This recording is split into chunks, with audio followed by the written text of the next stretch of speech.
What's up, ladies? How y'all doing? Blessings, blessings. Merry Christmas, y'all, and a soon to be Happy New Year. So I hope everybody's Christmas is going great so far. If you was not able to afford to get your children the best of things, to get your grandchildren the best of things, just be grateful that you were blessed to even live, just to be able to spend time with your family. So around the holidays, a lot of times people feel like they got to spend money in order to feel important, and sometimes as parents we feel guilty because financially we're all trying to maintain, and you couldn't go all out like you normally would do and get your kids, your grandkids, the best of everything. But like I said, as long as you're giving them love, that is all that really matters. So nevertheless, I hope everybody had a wonderful Christmas with their family, with their children, with their spouses, significant others. So nevertheless, y'all, I did upload a video yesterday of my first part series, The Discarded Wife. If you have not checked out part 1, I would advise that you pause this video, come back to it, check out The Discarded Wife part 1. The first portion of this series that I did was in fact when I was speaking upon Mrs. Betty Broderick, who was discarded after putting so many years into her husband, Daniel Broderick. She played a huge part in his success. She held it down for him, worked part-time jobs, did Tupperware parties, you name it. She was definitely devoted and dedicated to her husband while he went to school to become a doctor, and while he also went to school to become a lawyer. So she basically was there for him from the very beginning before he became very successful. And throughout the years, as he continued to become very successful, more so as a lawyer, he decided to take it upon himself to have an affair with his secretary, 𝓜𝓸𝓬𝓱𝓪'𝓼. And in the midst of that, he basically filed for a divorce, and he was giving Linda the life that should have been given to Betty Broderick, the woman who stood by him when he didn't have a pot to piss in or a window to throw it out of.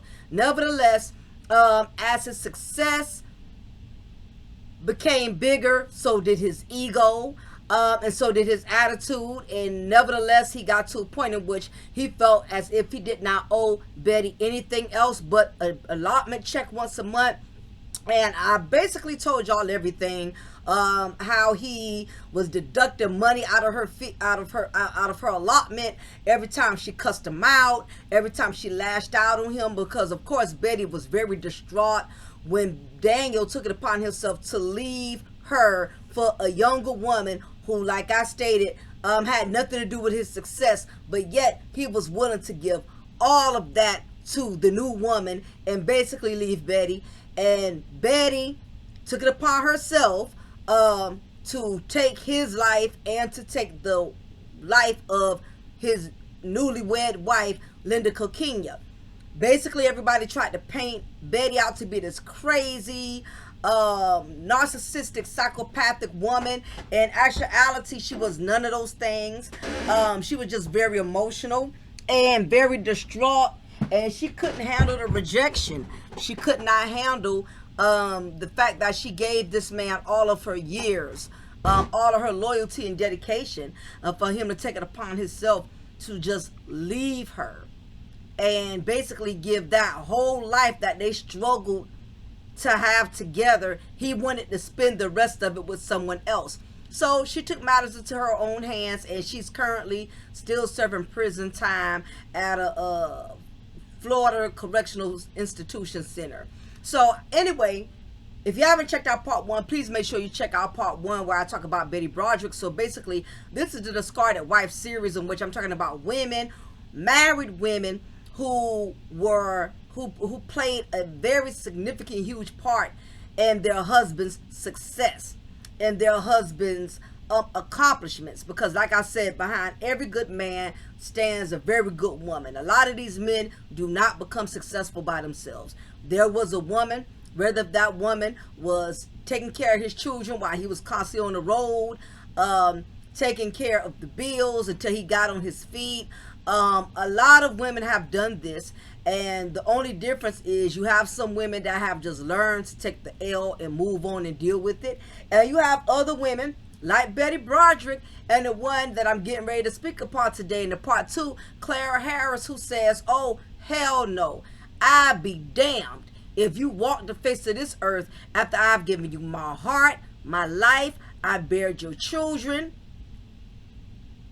Not only that, I played a huge part in your success, and then you had the audacity to let me know that you're going to leave me for another woman? Oh, hell no.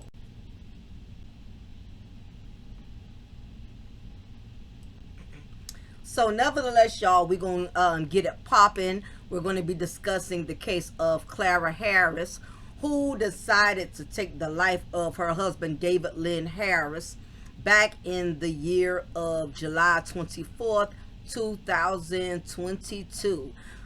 Basically, her method of murder, she repeatedly ran over her husband, David, with the Mercedes Benz. So let's get into it, y'all. Few smiles were brighter than those of Clara and David Harris. Both dentists, they shared a thriving practice and a seemingly perfect marriage. But that changed in July of 2003 when Clara began to suspect her husband was having an affair with his secretary. Intent on cheating them in the act, Clara hired a private detective to tell the couple around town. A few days later, the detective called Clara to tell her that he had followed David and his secretary to a hotel rendezvous. The same hotel that Clara and David had been married in. Wow. Enraged over the news, Clara grabbed her stepdaughter and drove to the hotel to confront David. When Clara saw him exiting the building, she gunned her Mercedes and ran over him several times. At her trial, Clara's attorney said she had been pushed to the limit by her difficult-to-please husband.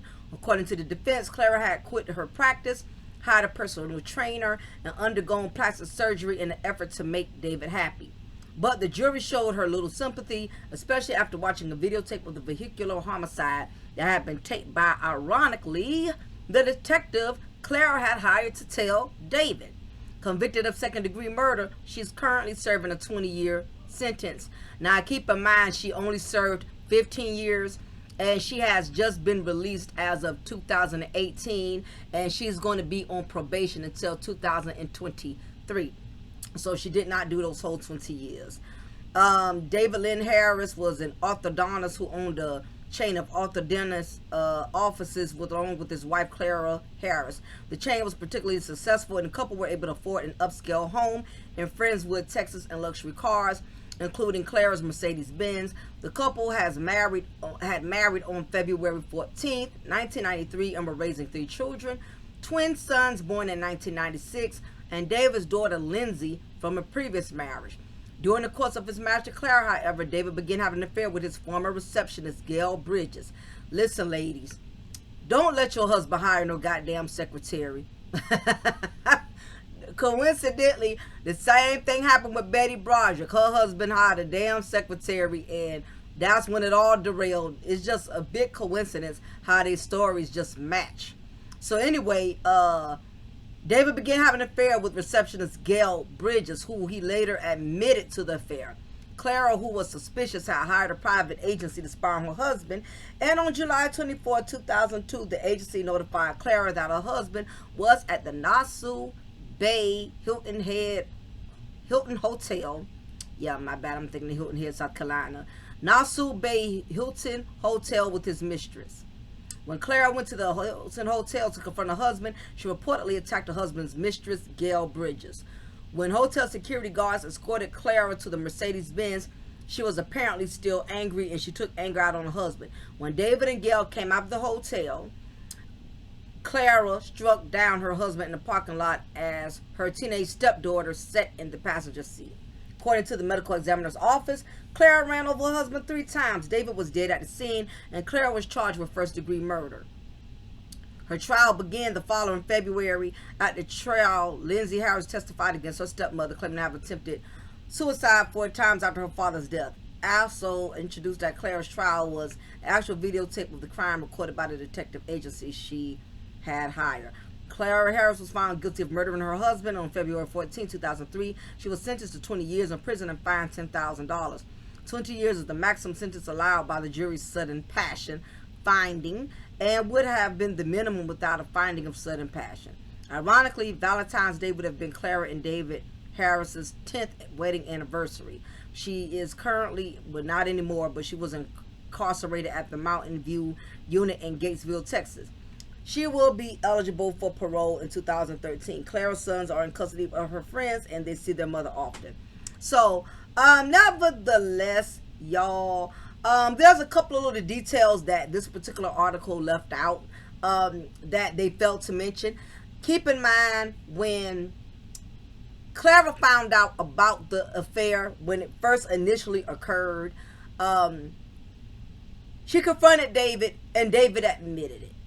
And of course, she wanted to know why. What was it about this woman he found so appealing? And he had the audacity to let her know what he found appealing about the other woman. So from my understanding, she wrote down a list of everything she felt that she needed to change for David in order for her to become more appealing to her husband. And this is my fear for women, and this is the reason why I'm doing this in a series, because you can become so consumed with your marriage, and you can become so obsessed and asphyxiated in trying to keep your husband in the marriage that you are willing to do whatever it takes. And if it means belittling yourself, if it means going to the extreme as far as she went undergoing surgery, at this point in time, there's something psychologically wrong, because I get it, all of us have been in love, but another issue is, this is what happens when women do not have a grip on their emotions. Because you love him so much, you willing to do whatever it takes, by any means necessary, even if it means degrading yourself. So to this day, they have the paper, which they also used in court, to show how far she was willing to go to keep her husband. She went and got her breasts done. She got her butt done, whatever other things that she basically altered her body to try to make herself become more appealing, more desirable to her husband. So she went through all of these extensive body surgeries, y'all, only to find out David still would not keep his dick from out that other woman. And she had to face the harsh reality of, no matter what I do, I'm not going to be able to will him back in. And that's what happened. The same thing happened with Betty Broderick. She realized that no matter what she did, he was so far gone that she couldn't will him back there. You know what I mean? It's kind of like, if you're on a boat or some type of ship, a cruise ship or something, and you miss and throw your pocketbook overboard or something, your cell phone, you drop it in the ocean, and you see it's right there, and you feel like you can get that phone even though the ocean is so deep, but you still see that phone and you badly want it, so you think you can reach for it, only to discover the more you try to reach for that phone or that item, the farther away it keeps moving from you because of the currency of the ocean. The ocean is so deep and the waves are so strong that it's actually pushing the item away even further, while you thinking you still can reach it. In actuality, you can't reach it. And then as the item goes further and further away, as the waves keep pushing the item away, you see it, but it's too far gone at this point. You can't reach in and grab it. You can't reach in and save it. That is the way it works when you're in a marriage with a husband who has just completely checked out. You see him there physically, but you're not understanding mentally he has checked out. Okay? Especially when it's getting to the point where he's lying about it. He's spending a lot of time with this woman, and he's up here You know, he's not even trying to spare your feelings a little bit. You know, like, well, I still think you're a beautiful woman. It has nothing to do with you. I'm just having greed issues or whatever. He blatantly told her what was wrong with her. I want you to get your breasts done. I want you to get your butt done. He had the audacity to tell his wife that. And she felt the need to honor him and do whatever it took to please him. When in actuality, there was nothing she would have been able to do to please him. Sometimes when another woman gets her claws in your man or your husband, there's absolutely nothing you can do. You can cook his favorite meals every day.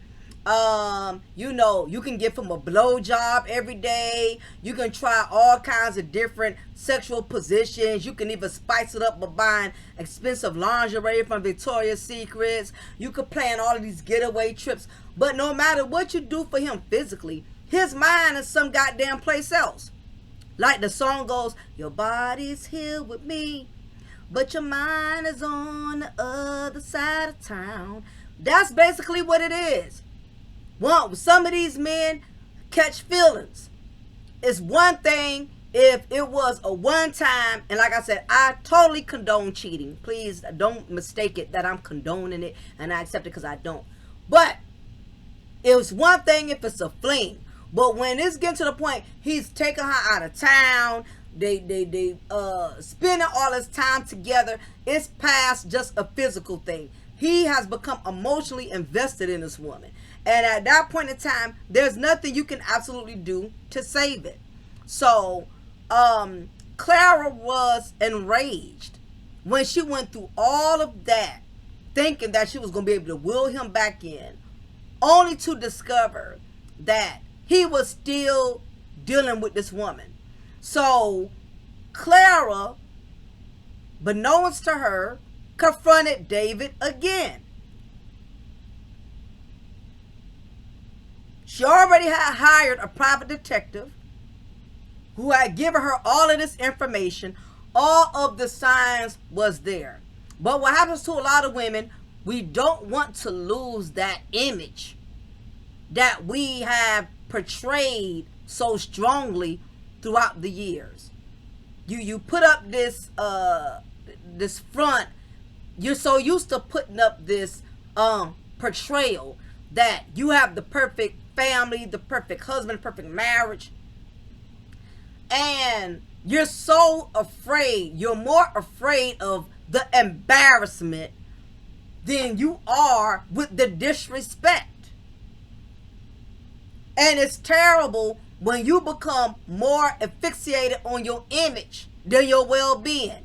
You're more worried about if everybody knows my professional basketball playing husband, or my professional lawyer husband, my professional husband who has his own dentist malpractice. You're so worried about people finding out that he's not this perfect, wonderful man that you put him on a pedestal to be.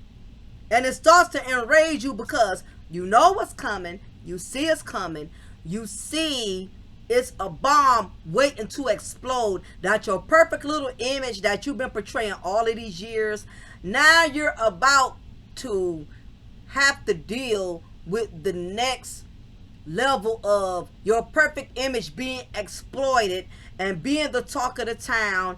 Everybody looking at you sideways, you know what I'm saying? Because this perfect image is none of what you made it to be, and now everybody knows about it. So Clara, once again, trying to save her marriage, trying to save her image. And the truth of the matter is, I believe Betty Broderick and Clara Harris both had sincerely loved their husbands. And truth be told, I don't think a woman should ever limit how much she loves her husband. In a marriage, you're supposed to be able to love that person more than anything. There's no such thing as, oh, you love him too much, or you going for him too hard. That's what being a wife is. You go hard, you ride or die, but at the same time, you could be ride or die, but don't kill your own goddamn self being ride or die for him. Don't start dying inside just to be a ride or die chick on the outside, you feel me? As a woman, you got to know when you weigh in over your head, and you can't use marriage as an excuse to take all the abuse and manipulation that you take. So anyway, back to Clara. She confronted him again. This dude had the audacity to tell her that he was finally and officially going to end things with the side chick. That's what he told her. I can't quote exactly the words, but I'm sure he said something on the alignment of, I'm just gonna role play. I'm gonna be pretend. Okay, so I'm sure Clara, as I stated, she confronted him. Why are you still dealing with this woman? I thought we got past this. I want to got all the surgery done. I want us to keep our family together. Why are you still doing this? Why are you trying to destroy everything that we have built? What is going on? Do you want this marriage or do you not want this marriage? This is probably his response. You know what, baby? I realize it's not you and it's not even her. It's me. I failed the both of you. I've lied to the both of you. I haven't been the best man that I know the both of y'all deserve me to be, especially you. It's not her fault. I made this choice to involve her. So, baby, don't be mad with her, because, you know, he wants to protect his side chick. Don't be angry with her. This is me. I created this. So, I got to be the man and fix this. I don't want to hurt her, and I definitely don't want to hurt you. You've been such a wonderful wife. You're the reason I've become so successful. The reason why our family has, you know, been such a blessing to me, been a blessing to us, and I'm going to go and end things with her. So, if you please just let me meet her this one last time so I can break it off with her, end it with her for good, and let her know I'm this newfound man. I'm going to work on my marriage, and I got to end this affair that we done had going on. So basically, which wasn't a smart move, Clara gave that privilege to him. Okay? The deal was he was supposed to meet with his appetizer and let her know that he was done with her and he was not going to deal with her anymore. Only to find out this joker lied. First of all, they were supposed to meet at a restaurant. And for some strange reason, I guess her womanly intuition kicked in, because she done caught him on so many lies. So she drove to the restaurant. No, my apology. She didn't drive. She contacted her private investigator, whom she had on the case of spying on her husband. She felt something wasn't right, so she reached out to the PI and asked the PI to go and see if that's where he really was. Now, keep in mind, the PI is getting paid, so they're doing what they're being paid to do. The private investigator drove to the restaurant where he supposedly was supposed to break things off with this woman, only to see the nigga wasn't there, y'all. His car wasn't there, the mistress' car wasn't there, and all hell broke loose. So, what happened was, once the PI confirmed to her that he wasn't at the restaurant, she asked him to go and check the hotel, the Marriott, the Hilton, and see if they were there. So the PI, that's what he did, or she did. Went to the hotel to see if that's where they was. And sure enough, her womanly intuition was right. The mistress' car was parked there, and so was her husband's car. So she wanted the PI to confirm what room they were in. And the PI was like, nah, I'm not going to do that. That I'm not going to do. And to this day, the PI regrets he ever told her exactly where they were, because for safety reasons, the PI person who did this investigation, that's what they did for a living. They spied on cheating husbands, cheating wives. And part of their policy was you never let the husband or wife know an actual time where their significant other is. Now, you can tell it after they done left or after they have left that location or went somewhere else, but you never give current time information. And being that she'd been a client of theirs for a while, one of them dropped the ball and thought they concurrently trust telling her exactly where he was at that time, knowing that it would have had some detrimental consequences. But for whatever reason, the person felt safe, or maybe she convinced them, no, I'm not going to do anything. I just want to know where he is. And that was a fatal mistake. And to this day, that PI has a lot of regrets for not abiding by the policy. Okay? So, I seen a movie on this. It's called Suburban Madness, y'all. It is on YouTube. And basically, she went, this will make it so bad. It was just meant for him to get caught. She went to the hotel to confront him. Now, mind you, her stepdaughter is with him. Okay? Her stepdaughter, which is his biological child, who she's raising, just like the twin boys they got together. They go to the hotel. And sure enough, as they're walking down the lobby, here comes David and his appetizer coming down the elevator. So, y'all done had a secret rendezvous all goddamn night. You done hit it from the front, hit it from the back. Doggy style, missionary. This man straight up lied. He didn't go to break things off. What he did was broke her off. He broke his mistress off. He lied to his wife again. After she sat up there and gave him the benefit of a doubt to break things off with this woman, this joker lied. He rented a room, the same hotel where they got married at. The audacity. Some of these guys are so cocky and so beside themselves, they just really think they can do what the hell they want to do. They act like they don't have to draw no boundaries, no nothing. And that's what he did. So when he stepped out the elevator, she lost it on him.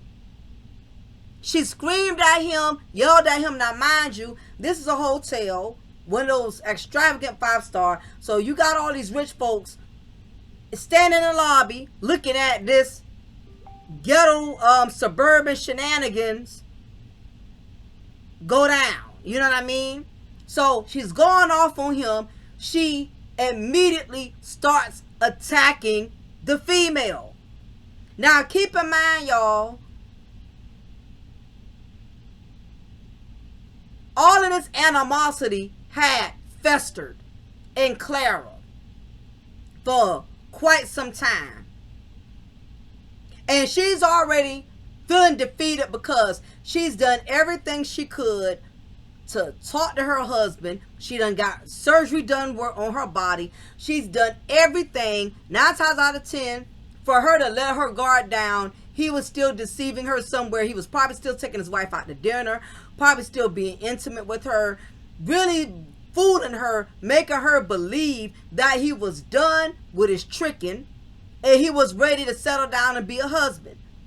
But evidently, he can't get enough of this woman. And Clara knows that, so she starts physically attacking the woman. Her anger goes towards the woman instead of him because she knows whipping his ass ain't going to do no good at this point. Okay? Not only that, David has clearly displayed he has feelings for this woman. So all of the anger built up, and it caused Clara to directly attack the woman. She's attacking a woman who she feels is the cause and the demise of her marriage, when in actuality it was David all along.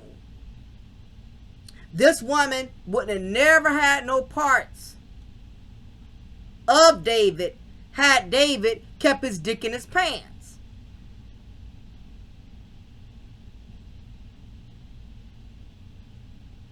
But she's so infuriated with the woman because she realizes the woman is really what David wanted all along. So she physically attacks the appetizer, beats her up in the lobby, pulls her hair, have a cat fight. The side chick is caught off guard because she didn't even see the shit coming. So she don't know how to really defend herself at this point. Not only that, the stepdaughter is angry with her father. So the stepdaughter starts hitting her father, throwing her pocketbook at her dad, her purse at her father, saying, "Dad, I hate you. Dad, I hate you." His daughter is angry with him as well, because she's looking at her dad, which is supposed to be this wonderful, outstanding person. Because, kids, they treasure, they worship, they know good-ass daddies no matter what. His daughter is even infuriated because she is physically seeing with her own eyes Daddy is being a male Jezebel.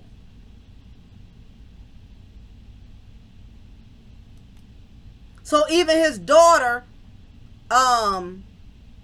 is witnessing this whole situation take place. She's witnessing her father coming out the elevator with this other woman. She's witnessing how angry her stepmother, who she truly loves and adores, is. So I can only imagine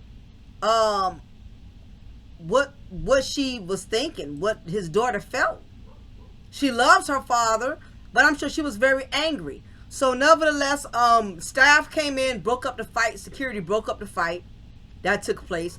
And to add insult to injury, David has the audacity to tell Clara, "Get off of her. Stop hitting her." He's defending his side chick. Lord, if that doesn't piss a woman off, he definitely added fuel to the fire.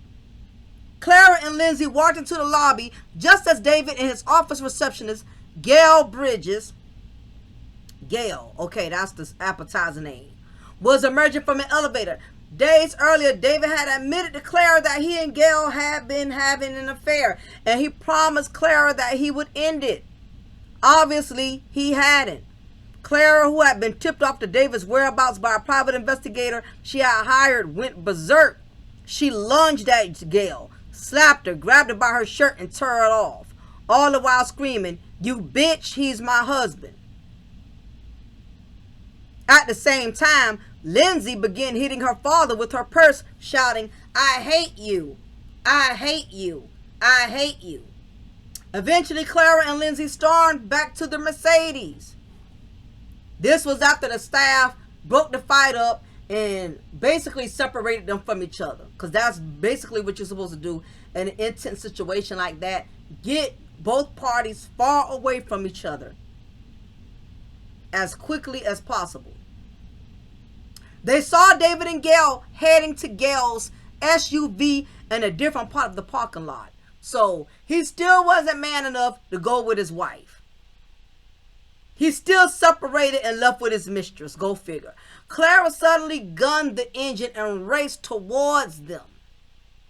So as David was escorting his mistress to her vehicle, and Gail saw it, this added gasoline to the fire. Clara suddenly gunned the engine and raced toward them. The Mercedes glanced off Gail's SUV and hit David before he could get out the way, propelling him 25 feet across the lot.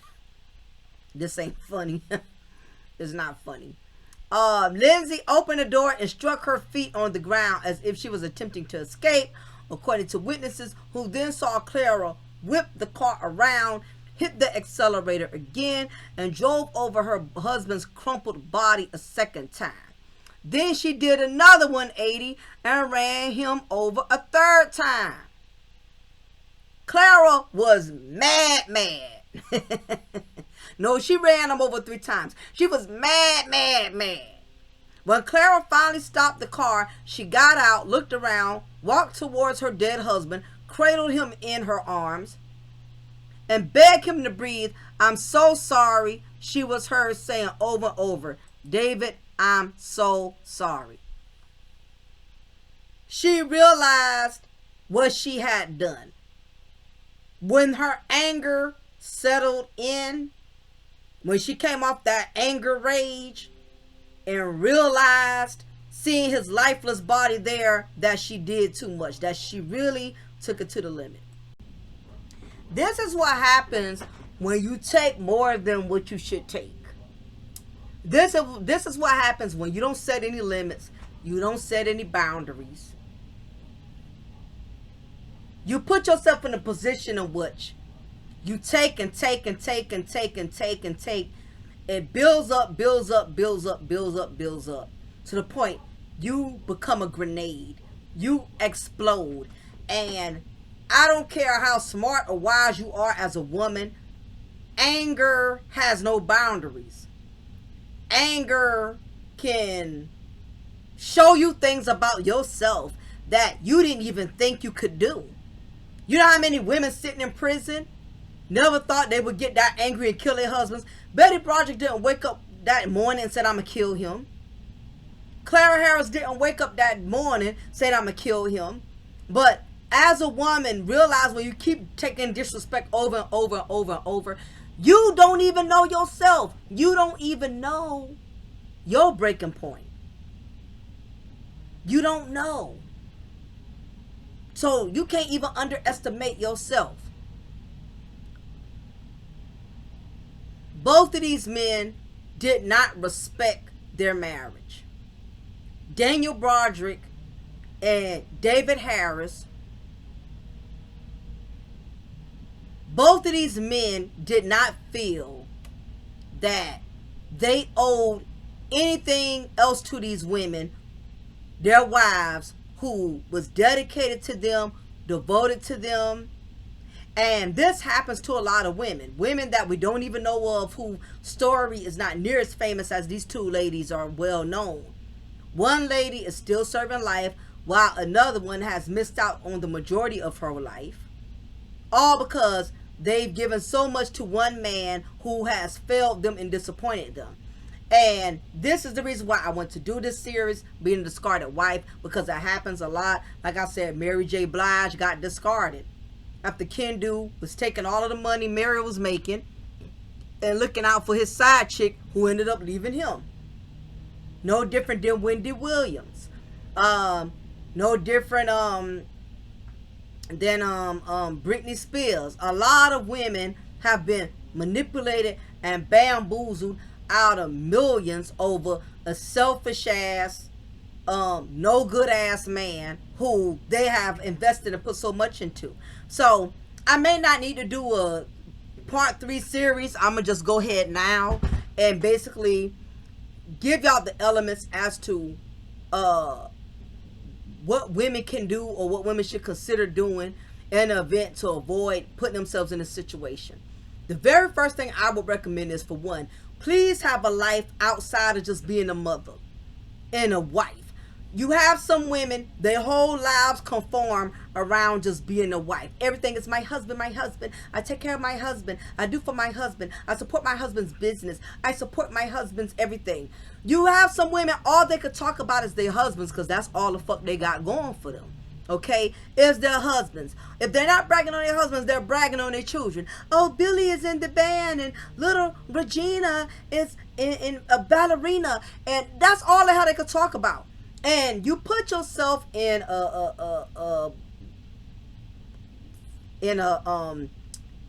you pretty much put yourself in a very restricted situation when your life revolves around just your husband and your children. Because you got to realize, eventually your children are going to grow up, they're going to move out, they're going to get married, they're going to have babies of their own. And if your whole life revolved around just catering to your children hand to foot, you're going to be very disappointed when they get older and they make decisions that you necessarily don't agree with because you put so much into them. No different with these husbands. Have something else going for you. Have a business of your own. Have a job of your own. Make your own money. Stack your own bread. Do your own thing or whatever. Have something else going for you is basically what I'm saying. Because the moment any one of these individuals fail you, you're going to be sitting there broke, busted, and disgusted because you didn't put your energy into nothing else but them. Especially these husbands, okay? Because you can never stop being a mama. You always stop being a wife. Men can divorce you, but you can't divorce your kids. You know what I'm saying? So that's first and foremost. Secondly, a lot of times you just have to let karma do its own thing. These two women here took matters in their own hands. Out of anger, out of not being heard, out of being lied to over and over and over. And that's what a lot of men have to understand. Stop lying to women. Stop playing with women. It's going to always be one or two that's not going to play with you. David found that out the hard way. Dan, with his arrogant self, because he was a lawyer and had so much connections with the judges and other attorneys and all of this and that, he just knew Betty wasn't going to do shit.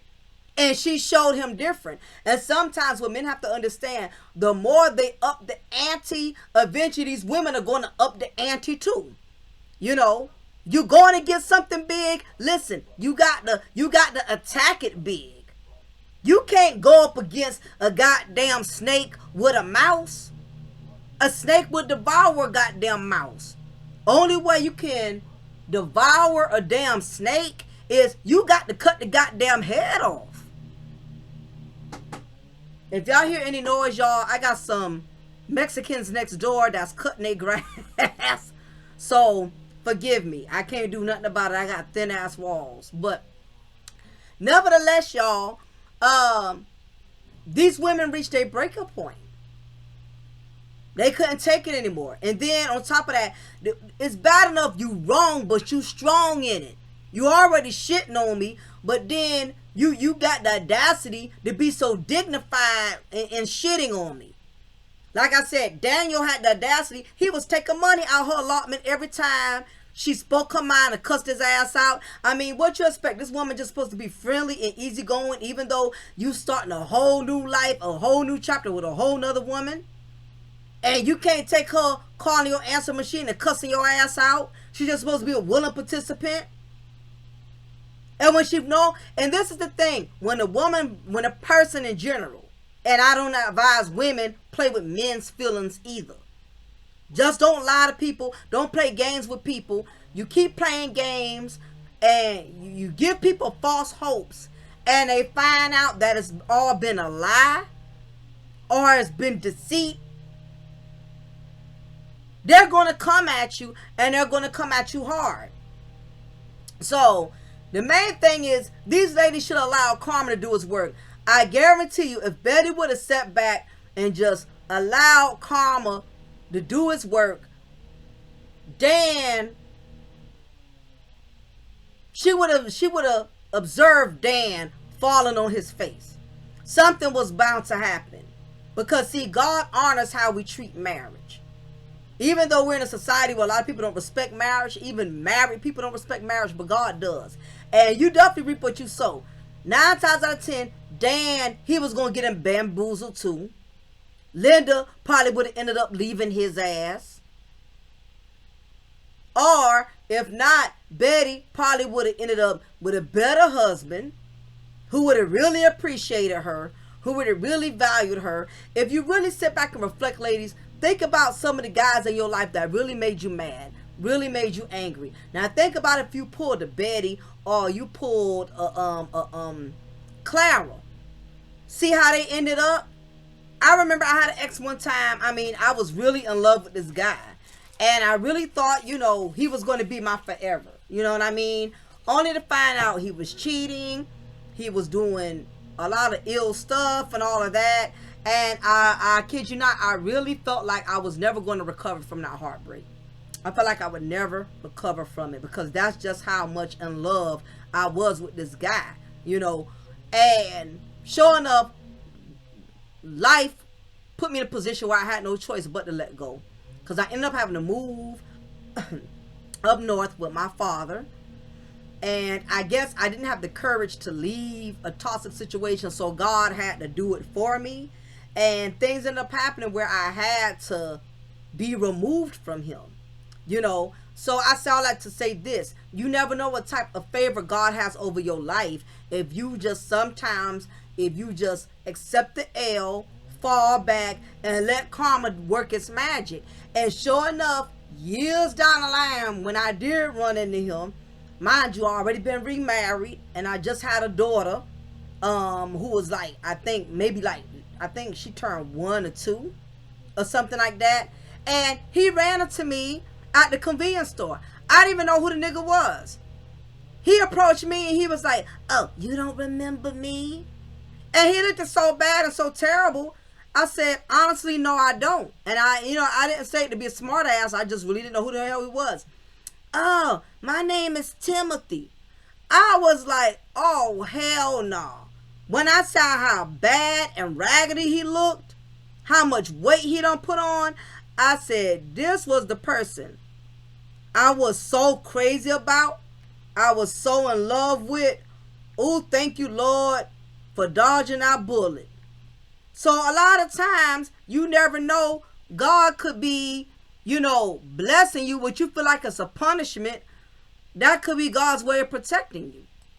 So basically, is even when somebody has wronged you and they probably deserve the backlash that you feel like is owed to them, sometimes you bring more harm to yourself than harm to them, because eventually they're going to move on, or in the worst case, you can end up in prison for the majority of your life, away from your kids, away from your grandkids, your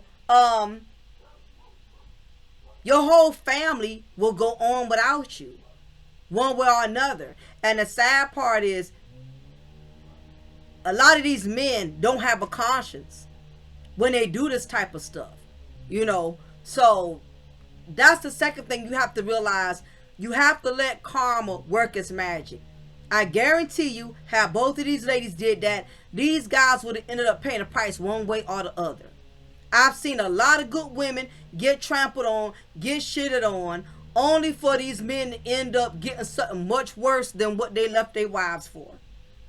In some cases, it works out and they do better, so they feel, but most of the time, it comes back to bite them. So that's the other thing. You have to let karma do its work. A third thing women can do to avoid this type of situation is, you have to make sure that you are financially straight, regardless of what both women should have been doing when they found out their husbands was messing around and doing all this other stuff. They should have been taking their bread and stacking it up. They should have been stacking up their bread, because the day all this unfolds, or you decide to come at me with some bull, or I'm going to beat you to the cleaners, because I'm already have my bread stacked. Plus, I'm going to prove to the court systems that you were the one that caused the demise of this marriage by having an affair on me. So I'm going to beat you to the punch and make sure I take you for everything you got. Because my thing is, if you leave me, you're going to leave me with more than just a heartbreak. You're going to leave me with the cars. You're going to leave me with the house. And you're going to leave me with having to make sure I'm straight. So I don't care if you marry your side chick or several other chicks after that. I'm going to make sure you leave me good. The signs are there. When you see they're just going to continuously disrespect this marriage, there's one or two ways you can go. You can leave right then and there. Save yourself the heartache, save yourself the headaches, or you can fall back, let him do what he do, because he's so busy being dirty. That's your time to stack your bread. That's your time to start making plans.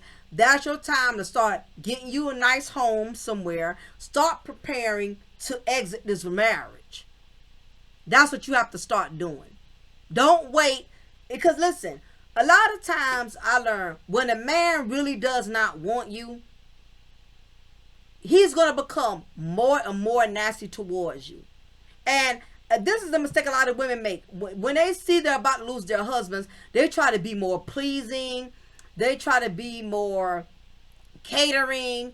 They try to be more giving. And in many instances, it aggravates, it irritates the cheating husband because he really wants out. And the fact that you're trying to be nice to him and you're trying to be, easy to him and giving to him or whatever, it actually irritates him because once a person really wants out, they want out. And when you don't give them that out, you don't gracefully, when you see there's somewhere else he wants to be, sometimes you have to just be woman enough to put it out there. Look, I already know what you're trying to do. You starting arguments, you starting shit, you nitpicking, you doing all this stuff because you really want out this relationship. All of a sudden, something wrong with my coffee. All of a sudden, you don't like how I fold your pants and all this shit. Let's just call it for what it is. I'm not going to stick around and allow myself to be a doormat to you because there's really some place you want to be. When a man starts being a flat out asshole, he's talking to you all kind of way, he's starting arguments, he's never around, or when he does come around, he's treating you more like a secretary than his wife. I need you to do this, I need you to do that. Everything is a goddamn chore. He can't just let you be his wife by taking you somewhere nice, y'all going out to dinner and doing things. Listen, just get ready to take that L. Stop trying to hold on. You're going to hurt yourself holding on to someone who don't want to hold on to your ass. Just let that be. Yes, it's going to be embarrassing. You're going to have family that's going to talk about you. You're going to have friends that's going to talk about you. You're going to have co-workers, the same people that thought y'all had it going on. Yeah, they're going to talk about you. But people will get past it. And a lot of things I realize, people treat you the way you treat your problem. If you're acting like you're so down and out, people are like, oh, girl, she really going through it. Or you can put a smile on your face, girl, I'm good, God is blessing me. People ain't going to make nothing of it depending on how they see you handle it. You handling it like you just about to lose your life and the world is just over for you. You handle it in that manner, people going to attack you in that manner. So the best revenge is keeping your dignity, keeping your composure and keeping a smile on your face. This is what they want. You know what I mean? So that's the next thing you have to do. Don't be angry with the side chick. Don't be angry. Now, I know that's easier said than done, but you got to keep in mind, he chose her for whatever reason. He chose her because whatever it was he see in her, he no longer saw in his marriage. But that does not devalue you. Okay? Because a lot of times, and I said this before in my other video, some of these dudes a lot of these men got low self-esteem. They just try to associate low self-esteem to women. Like that's a woman thing to have low self-esteem. A lot of these men have low self-esteem. Daniel Broderick, with all his accomplishments, with everything he had, he still didn't feel worthy enough. He still had to go out there and grab a 21-year-old and a red Corvette. He still was not happy with all that he accumulated. He had to go to the next level. Same thing with Clara Harris' wife. He still wasn't happy with all he accumulated, all the businesses and stuff, all the dental offices and everything him and Clara had accumulated over the years and all of that. That still wasn't enough. Some of these men, a good woman is not enough. And then some of them get beside themselves. They don't embrace your age. They don't embrace when you gain weight. They don't embrace when you get wrinkles on your face. Some of these men, they don't know how to love conditionally. As if they not going to have gray hairs. As if their teeth ain't going to fall out. They ain't going to get wrinkles. And, that's the point of marriage. A person's supposed to love you unconditionally. Because things are going to change over time. So if you're only going after somebody's looks, I guarantee you, y'all not going to last long. Because looks change Okay, I know for one, I'm not that skinny woman my husband first met. When my husband met me, I was still wearing a size 0. Now I'm wearing size 10s. Now, you know what I'm saying? So, uh, life is going to keep bringing about changes. He's not that skinny guy I met either. Both of us have put on weight. He has gray hairs, and stuff. So I mean, that is called loving each other unconditionally. You know. The next thing is, the biggest mistake. Don't put your marriage on a pedestal like that. I mean, there's nothing wrong with being proud of your husband, being proud of how much y'all accomplished together, but don't put your significant other on a pedestal, because when they do some fuck shit, and you know what I'm saying, you got to walk down hall of shame, because you don't put him up there like he's this, he's that, and blah blah blah. I have such a wonderful life. Give people room to disappoint you. Don't put him up there like that. Like, I get it. I tell people I'm married, but I don't put my old man up there like he'll never fail me. He's been such a perfect husband.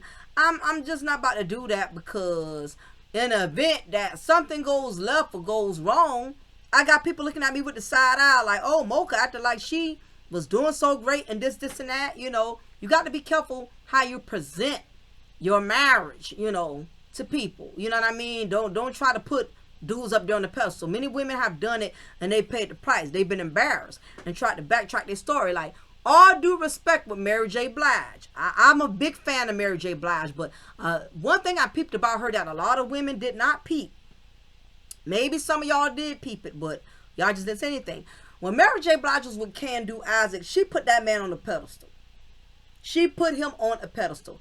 A lot of her third album, all of her songs was about him. I Could Love You 25/8. You was there to check on me when I felt like I wasn't breathing. She really put that man on a pedestal. Once they divorced, then it was like, oh, I realized, I made him bigger than what he was. I realized that I was living a fairy tale. All of a sudden, now you want to downgrade the man after he humiliated you by being with this other woman, by being with a woman that you were supposed to be mentoring. Now you want to discredit him. I'm like, okay, Mary, you my girl and all, but come on, boo. I mean, you had loved you some Can-Do-Isaac. You know what I mean?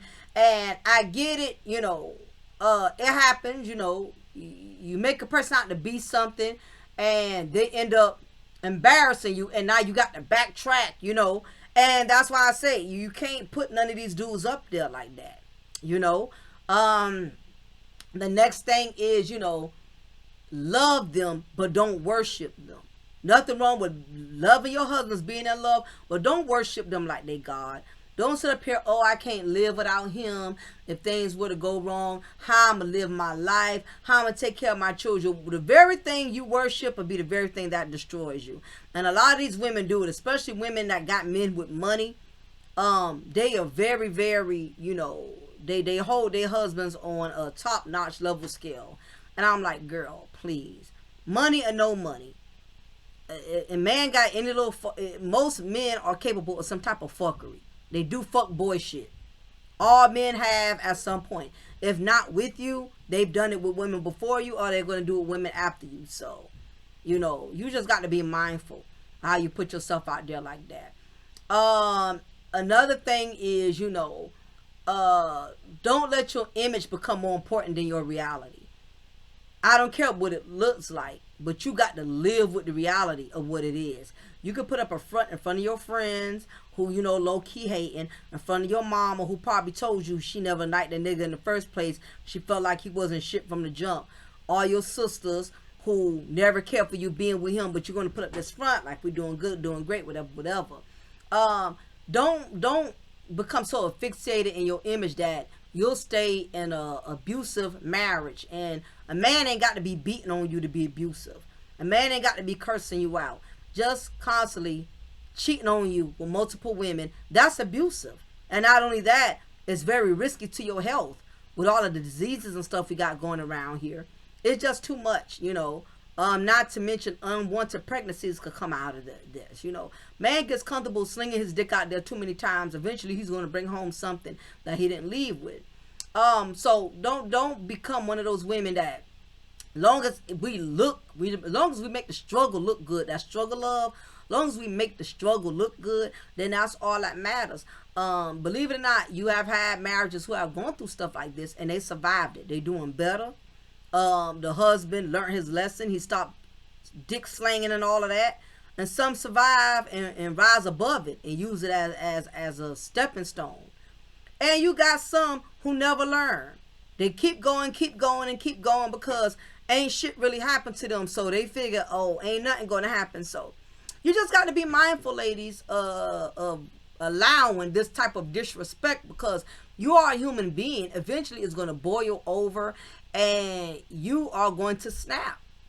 You are basically going to lose it, because you don't know yourself. You think you know you, and you'll end up like these two women who never thought they would end up. I'm sure before this happened, if you were to ask either one, do you ever see yourself in prison from now? Neither one of them saw themselves ended up in this type of situation. But this is what happens when you tolerate disrespect back to back to back. Clara Harris loved her husband. She loved the lifestyle, and that's another thing.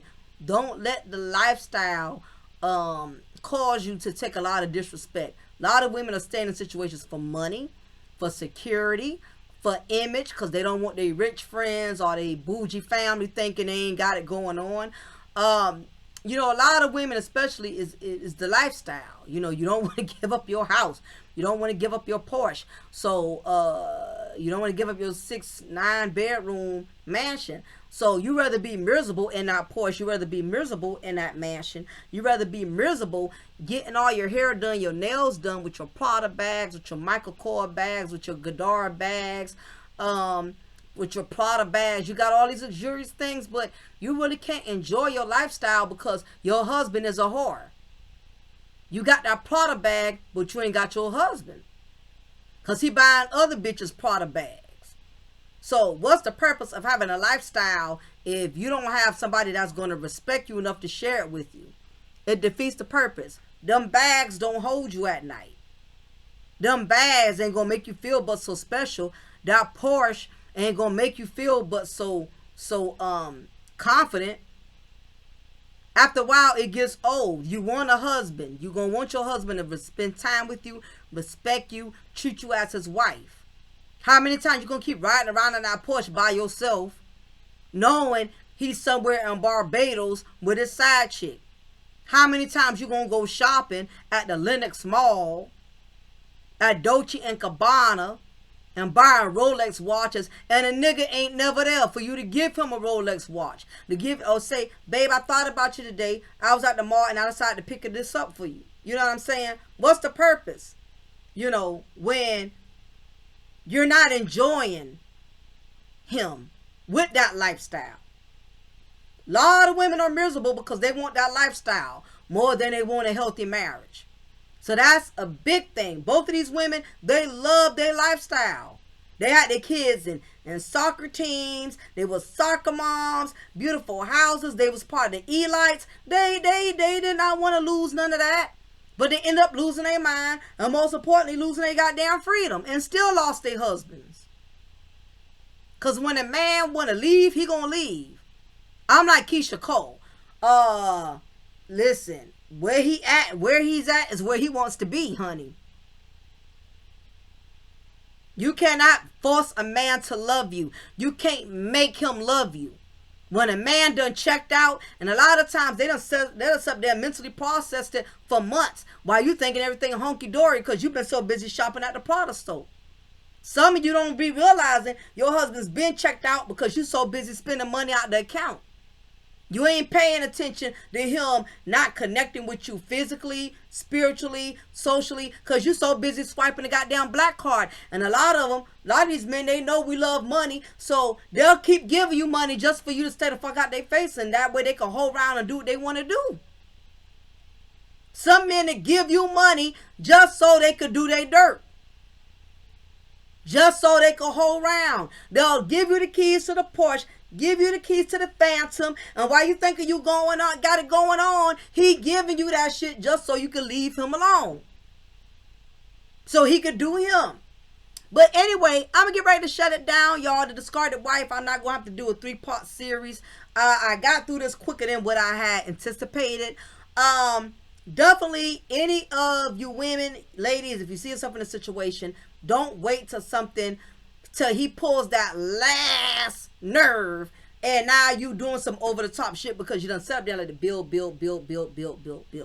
Okay, you gonna lose him anyway. If he's already out there hoeing and doing what he's gonna do, you done already lost him. You done lost him. So why lose your peace of mind? Why lose your freedom? He not gonna stop seeing that woman. If y'all done talked about it, he lied and still dealing with her, he's already checked out. Because if a man is sincerely sorry, he gonna stop that bullshit. And he gonna do whatever it takes to make you comfortable. He gonna let you get that phone. He gonna let you get them access codes. He gonna let you pop up to his job anytime you want. He ain't gonna leave the house all type of night. He gonna do whatever it takes to rebuild your trust. And not just for a little while. And once he done got you comfortable, he go back to the fuckboy shit. You get some men who do dumb shit, and some of them learn and they cut it out. Kobe Bryant, God bless his soul. Once he got exposed, you ain't heard about him no more with Vanessa. You didn't hear nothing else. No other woman came out. Nothing else came out since that scandal. Some men do fuckboy shit and learn. And they tighten up. But you got these other ones, they just go all out till the end. And because they went all out, both of these ladies took them out, okay? So, nevertheless, I'm going to get ready to shut it down. I'm going to be doing a series on the scorned side chick, y'all. We're going to talk about these side chicks who are relentless, who will not let go of husbands, who have reconciled and call themselves going back home to fix things with their wives, who realize I don't need to be in this situation, so they stop dealing with them. These side chicks take matters in their own hands once they realize these men have played with them, have toyed with them long enough. Now they don't want to play with their toy no more. He let little dog roam. Now he want to go back home. And what a lot of men have to realize is, and women as well, side chicks are also very deadly. Okay, I'm going to talk about Carla Hughes, the side chick who murdered who murked, because, you know, YouTube is sensitive. She murked the fiance of Keon Pittman once he decided he no longer wanted to keep, giving her the D. He wanted to go back home, work things out with his fiance, because his fiance was getting ready to have his very first child. So he realized, he done had his playtime. He's ready to go back home. Carly Hughes, the side chick, was not having that. So she ruined his life by murking his wife, was soon to be wife, who was carrying his very first child. So we're going to also talk about the series Unhinged. Whenever I do an Unhinged, that's a series about women who have taken drastic measures to try to destroy a man or ruin a man. So we're going to be talking about that next. The scorned side chicks, how men put themselves in jeopardy, put their wives' lives in jeopardy when they step out with these women, not knowing some of these women are mentally unstable. Some of these women have mental illnesses. A lot of guys, in the words of BBD, never trust a big butt and a smile. Just because she looks voluptuous and she's pretty and she's easy and she gives great blowjobs, it does not mean that you're dealing with somebody that's slow, that you're dealing with somebody that does not have mental issues. So we're going to be talking about that next. So anyway, leave y'all comment below. Let me know what y'all think about this situation. The Betty Broderick. Remember, if you didn't see part 1, please revert to part 1 and part 2 today about Clara Harris. Leave y'all comment below. Let me know what y'all think about this series. Would y'all like more series pertaining to these type of topics, issues? If there's certain topics that you would like for me to discuss, that you would like to get my opinion about, you want me to do content on it, you're welcome to leave the comments in the comment section, or you can email me about it. So anyway, y'all enjoy y'all Christmas Day. It is your girl, your diva in knowledge, Lady Mocha, representing Mocha's Ladies Lounge. Big ups also to O'Shea Duke Jackson. Forgot to give him a shout out. He actually did a video recently talking about one of Nick Cannon's baby mamas. who's complaining how Nick Cannon does not spend time with his child, and he actually used one of my old videos when I first started blogging. He actually used that clip to put in his video as a reference as to why women should be making better choices when it comes to choosing the father of their children. So big ups to O'Shea Duke Jackson. I definitely appreciate him for doing that. So anyway, y'all be blessed and y'all take care. I'm out.